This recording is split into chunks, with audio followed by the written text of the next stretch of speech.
My experience here has been pretty good. The teachers here have been great tutors to me and everything. They've been doing far beyond what they probably should be doing to show us what to do and how to do everything and the proper ways to do it on hands-on experience, along with their lectures and the other boring things. But pretty much everything you can imagine based on cars.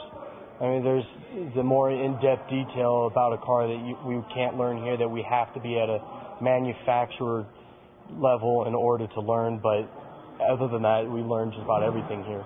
Full-on repairs, repairing parts that can't be repaired, doing body work on maybe even things that supposedly can't fix, at least they claim, but we've been able to.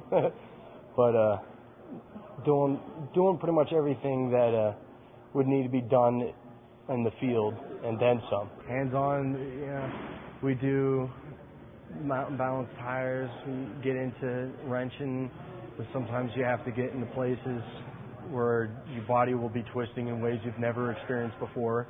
If you stretch muscles, but and you learn all about the special tools that you would be needing for the job and whatnot. And I work at Michael Hull, Carson Valley Chevrolet. We've been doing all sorts of things, from cars that should be in the graveyard by now to cars that aren't even on the market. And I do pretty much everything around the dealership when it comes to oil changes to full-on diesel engine work. And I deliver parts as well and whatnot. And I get paid a decent amount, but hopefully after this it'll get better. I strongly believe if you actually have your own business and you're paying yourself, you'll make more money with this industry than probably any other industry. Because if you look at, for instance, BMW, the amount it would cost to fix one of those type cars is horrendous. I would never own one just because of that.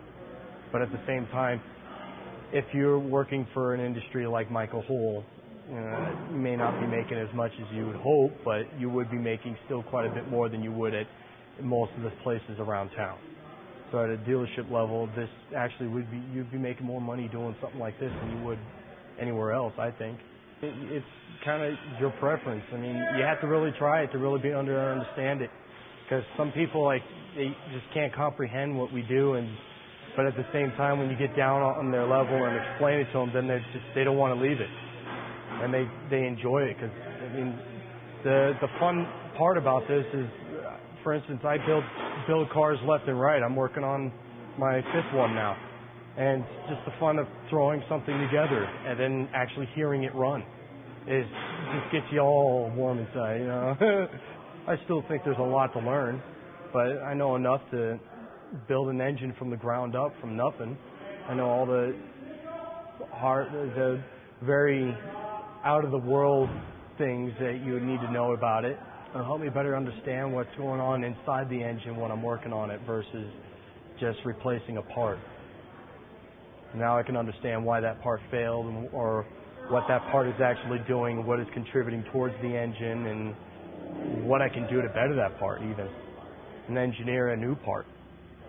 Well, I have yet to do more things, but I also fabricate my own equipment. I have a Toyota rock crawler that is so far still DOT approved, aside from emissions, but we'll leave that one out.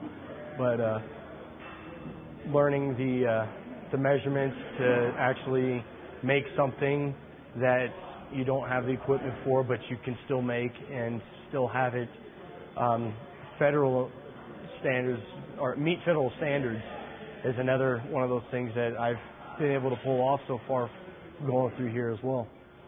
I probably will never ever use that in the dealership, but for personal level, if I ever go into a custom or my own business where I start making custom vehicles, I'm already halfway there in a sense.